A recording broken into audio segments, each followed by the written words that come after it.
ঠিক আছে মই এতিয়াই আহি আছো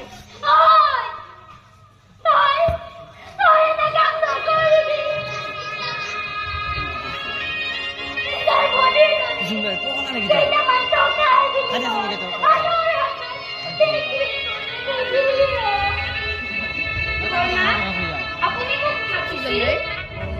তৰা মাতিছিল আচ্ছা বিহু নাচিব যাব যাম বৰমা আমাৰ জোনালীকো লৈ যাবচোন এইকেইদিন যাব নাপায় তাই মনটো বৰ কি জানিবা ভাল পায় পাৰিলে নাপায়ে এই যোনটো গৃহত বন্দী হৈ থকা জোনালী উদ্ধাৰ কৰা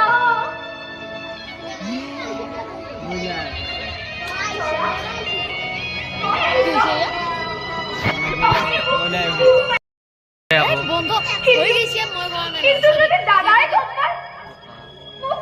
মোক গালি পাৰিব মাৰিব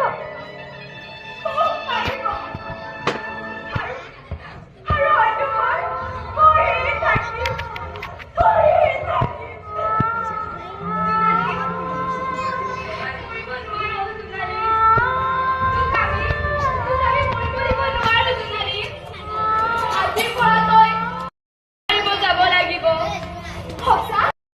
পাইছে তো নাই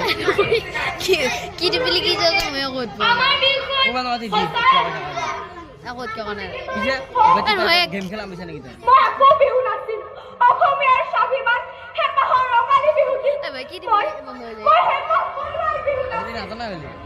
সেইটো গম পাইছো বন্ধ হৈ যায় পিছে মই আজি কাকোৱে ভয় নকৰোঁ বেলেগ দিবলি আৰু এটা মানৱৰূপী দানৱৰ হাতত আমাৰ এই সংস্কৃতিবোৰ ধ্বংস হ'বলৈ নিদিওঁ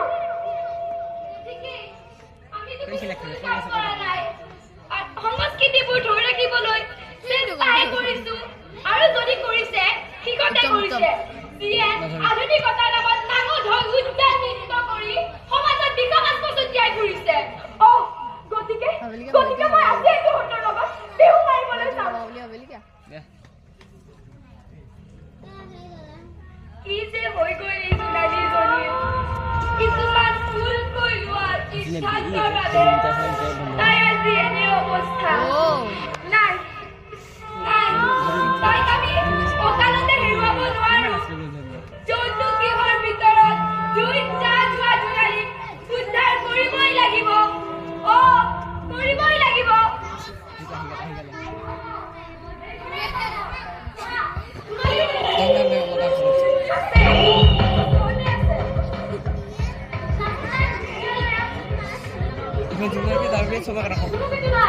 এইবোৰ আমাৰ ঘৰৰ ভিতৰৰ কথা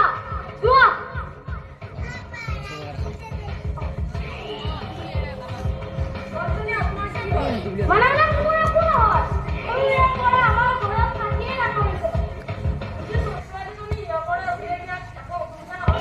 আপুনি একো চিন্তা নকৰিব এয়া ব্যৱস্থা মই ইতিমধ্যে কৰিছো ঠিক আছে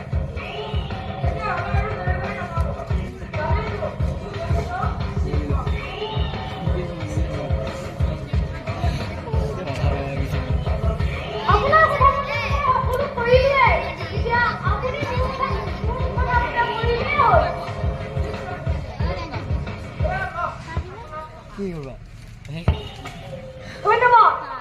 আজিৰ পৰা মই গাঁৱত নাথাকো আজিৰ মই চহৰত এটি ঘৰ লৈ